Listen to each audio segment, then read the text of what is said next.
Daemon Targaryen is already one of the most loved characters, even though House of the Dragon is just a new series.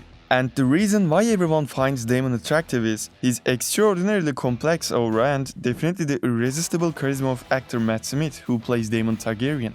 Everyone was talking about him and Daemon. And in this video, I will show you 5 tricks that why people find Matt Smith attractive and how he became charming naturally without even trying. I hope you learned some of his habits, what makes him charismatic, and apply in your real life as well, since they are so simple but extremely effective tricks that will help you stand out in a group and make you more charismatic person naturally. First trait of Matt Smith, he adjusts his body language very well. I'm not just talking about how he positions his upper body, hands or legs, etc. I'm talking about overall body language, like his voice tone, his behavior and his general position. Without going any further, let's have a look at first example. In like a lineup at the polo.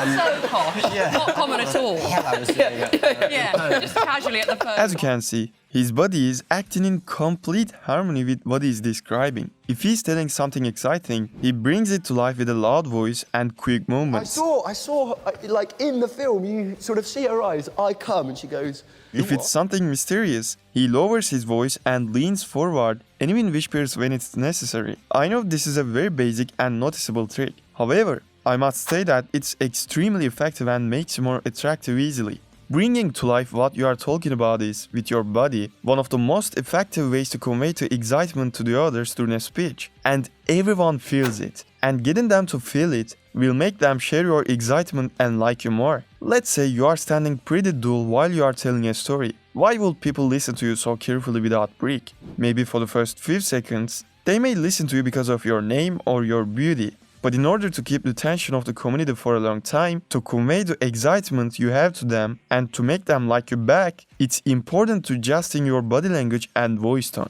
And also, of course, you wouldn't want to overdo it, because this time it can make you look pretty unattractive. So finding balance is the best way to use this trick. Before I move to the second trait, there's one more important thing about Matt's body language I noticed. He always keeps his hands open and even shows his palm often. I had a Brazilian girlfriend, and one of the British... Showing your palms sends a subconscious I'm not hiding anything message and unwittingly makes you trust that the other person more. And he's not doing it in a weird way. He does it in a very flowing and comfortable way during a conversation. He does it so naturally that if you watch him without knowing what it is, you won't even notice it. Maybe he doesn't even notice it himself. But this habit makes him more likable and trustworthy person for sure. If I talk about him as much as the videos I watched, I can say that I already found him to be a pretty good, thoughtful and kind person. So maybe he's showing his palms not to look trustworthy, but because that's the way of him and that's the outward reflection of it. But in every way, you should definitely try these tricks. The second trait of Matt Smith is, he exactly knows how to handle with compliments. This is actually an important charismatic behavior even though it seems very simple, because our reactions to compliments greatly influence the impression we leave on the people. For example, sometimes low self-esteem can appear as excessive humility. And if you don't accept compliments, it may indicate that you think you are unworthy of compliments subconsciously. You can't take a compliment, can you? It was cool, I mean, to work with Angelica. Or minimizing compliments can also be a sign of overconfidence. And the way of your handling with compliments, depending on the other factors that make up your personality, can leave different impressions on people. So you have to be very careful about handling with compliments because it's more important than you think. As for Matt, he does it in the most accurate and charismatic way possible. Let's watch his interaction with King Charles. And I went, you've got marvellous shoes. And he went, actually, you've got marvellous shoes. And I went, they're red. And he went, but yours are red. And I went, how long have you had yours? And he said, 35 years. As you can see, he persistently redirects praise. Sometimes redirecting praise can make you appear more charismatic, especially if the other person is superior to you. But that's not always true, and that's not Matt's only way of handling with compliments. Sometimes he accepts compliments with sincere thanks and confidence. You did such a great job as Prince Philip nominated for awards. You're awesome in it. You're really good in it. Thank you very much. I have questions about where your character goes. This shows that he knows how other people see him and he embraces that person by accepting their compliments with high confidence. I think this was the most certain sign that he's really happy with how the other person sees it. The worst thing you can do is never accepting compliments. And if you don't know how to handle with it in different situations, just say thank you. Believe me, that's the best way. Besides that, he also loves the compliment. What's so damn, man? Nohosodema. Whoa, yeah, it's good, bro. good? That's a good start. Really? I've never done that. Yeah. Damn, you're looking good.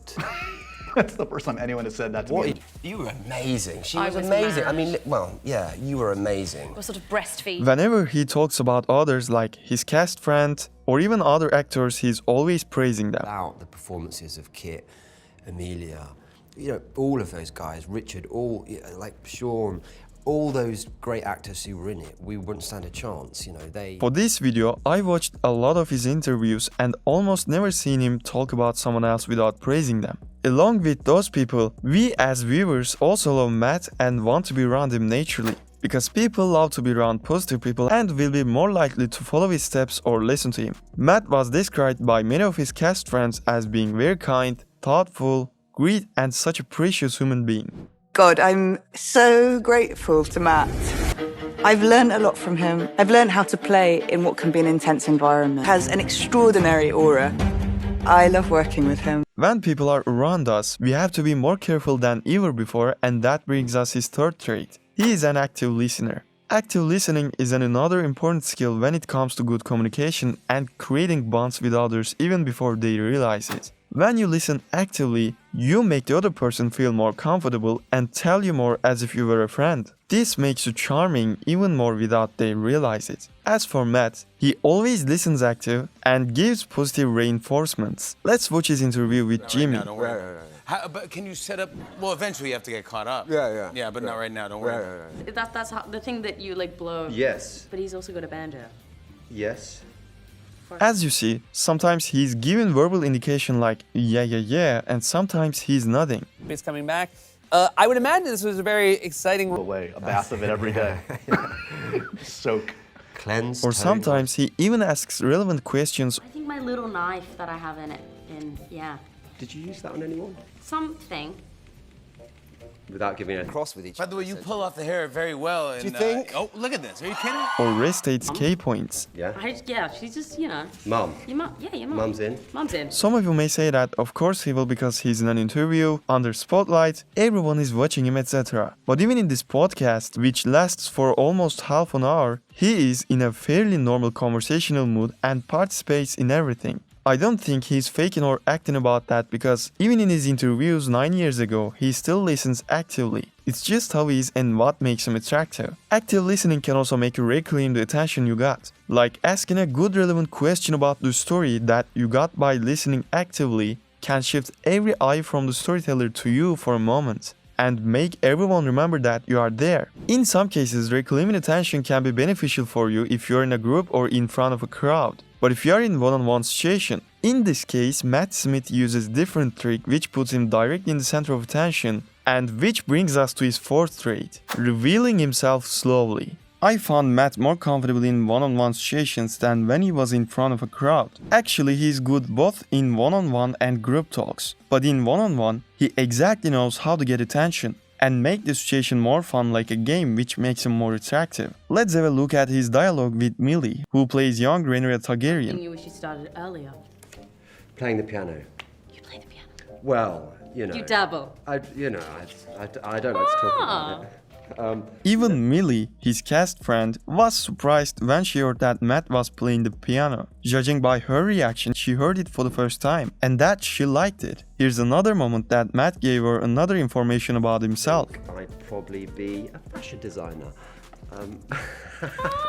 Again, as you can tell from her reaction, she was quite surprised and liked it. In fact, everyone knows that Matt was involved in football before his acting career. But who would have thought that he could become a fashion designer? He gave two new information about himself that no one could have guessed. Thus, he didn't take long to talk about them. So he showed that there's actually a lot of unknown and waiting to be discovered in him. And this mysteriousness makes him even more attractive. Mysterious people are attractive because humans are naturally curious and want to know more about them. It's just simple. When you let people's imaginations fill in the blanks about you, they will be drawn to see if their assumptions are correct or not. In those moments, I'm sure Millie wanted to know more about those answers, like how he started to play piano, what's with being fashion designer or why is that, etc. In addition to this, I would like to point out that Matt uses everything I explained in the whole video here. He adjusts his body accordingly while telling stories, sometimes he even asks questions in a flirty way, shows that he's an active listener by asking open-ended questions while listening to Millie,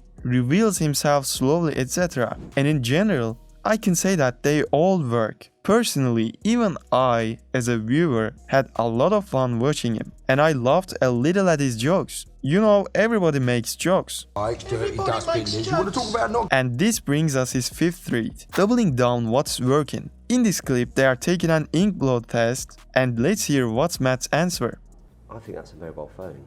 What? No? What? How? I don't know. I think A that's, phone? Yeah, phone. That's What, the like camera. from the 80s? Like the ones with the... Like a Nokia one. Like one of those big... Hang on. See, I His see... joke made her laugh and escalated the energy of the atmosphere a little bit, so it's possible to say it worked. And in the next test, I'm going with mobile phone again. You're really like set on this mobile phone idea. You know. you see it worked again. He repeated his joke because he saw it worked the first time. Now, actually, it's clever and helpful to double down the joke you have already seen working. You can make the other person laugh again with almost no effort. What you need to pay attention to here is the reaction you get after repeating the joke. Normally, you don't want to repeat it 3 times because it has become more commonplace. If on your second repeat you received a higher energy from the others than when you first did it, you can go for the 3rd time on the same joke. I'm going for mobile phone again, to be honest. I think mobile phone. Who is it? It worked again, but Matt doesn't go for the 4th. And even if it worked before, I wouldn't recommend making the same joke a 4th time. As you can see, all the traits I've mentioned are pretty simple, effortless, and effective. Matt Smith is one of the few people you can see in your real life who has great chemistry with everyone and everyone likes him. And it's because of how he makes people around him feel. He makes people feel comfortable as if he is their friend, makes them laugh with his jokes, and says nice words to them. You can do the same by upgrading yourself. If you liked the video, please leave a like, let me know in the comments what you think, and subscribe to be aware of more content like this. See you in the next one.